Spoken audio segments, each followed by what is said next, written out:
We call it passive income. I want to make this a bit more concrete. I especially see this in my seminars. They tend to stay as far away as possible from passive income and investment.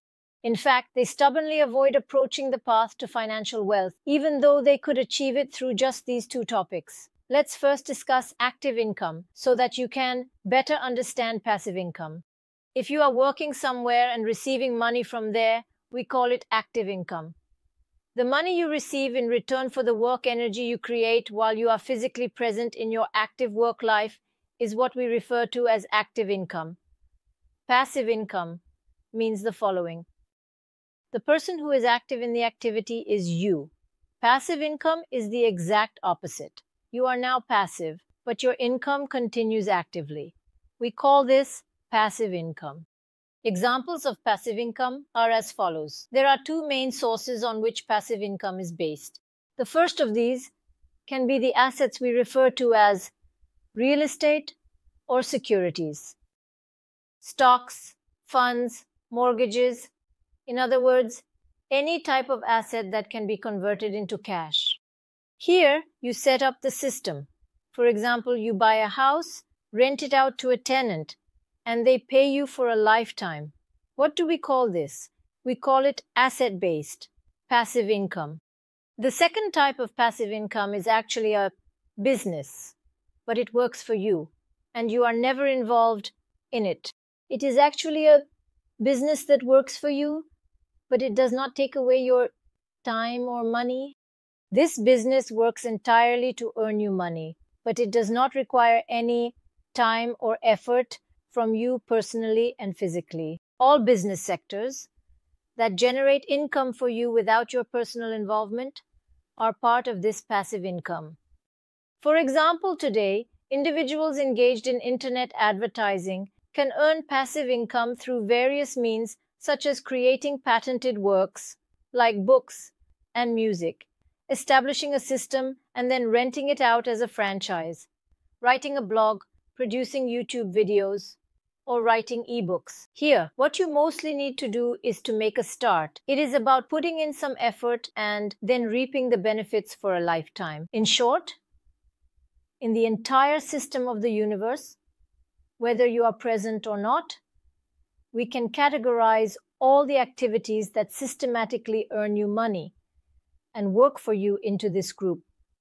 The fundamental idea here in passive income is that it is the system you have established that works to add value to people rather than you. Sometimes when I explain these in my trainings, I notice that my clients listen to me as if they are listening to a story.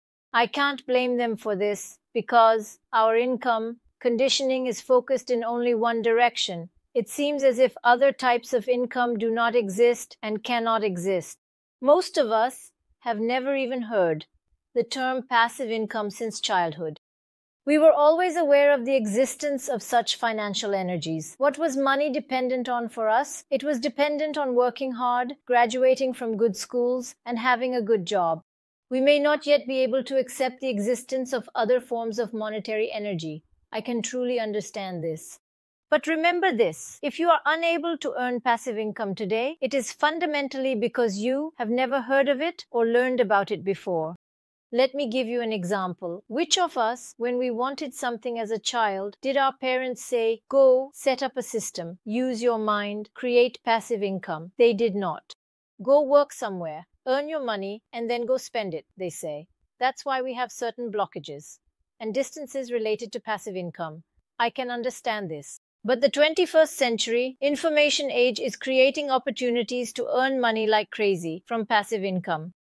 We overlook passive income because we do not know it and do not feel very close to it. I especially see this in my seminars. They tend to stay as far away as possible from passive income and investment. Regardless of their status or financial gains, for many people, these two topics are very challenging and require personal struggle. In fact, they stubbornly avoid approaching the possibility of achieving financial wealth through just these two topics. I repeat, the fundamental reason for this is that these things have not been taught. We cannot know or see what is not taught. And because we cannot conceptualize it, we shy away from it in fear. If you pay attention, the foundation of being rich and achieving financial freedom is based solely on investment and passive income. We see working somewhere or active income merely as a launchpad that will serve us on our way.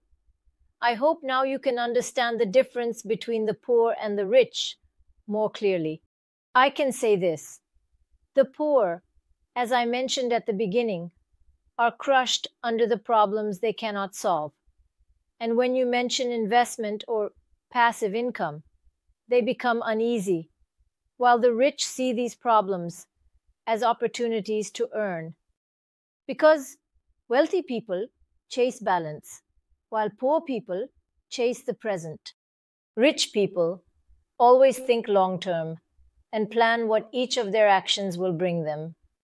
And within this plan, they do what they need to do for enjoyment today, while never neglecting to invest for freedom tomorrow, and to maintain a balance between active and passive assets. However, people who are not wealthy, the poor, only think short-term. They prioritize their sensations in that second, in that moment. Because he thinks, if I can't even make ends meet today, why should I think about tomorrow? They resort to various excuses that can distract their minds. However, they do not consider that the problem they refer to will actually be today when tomorrow comes.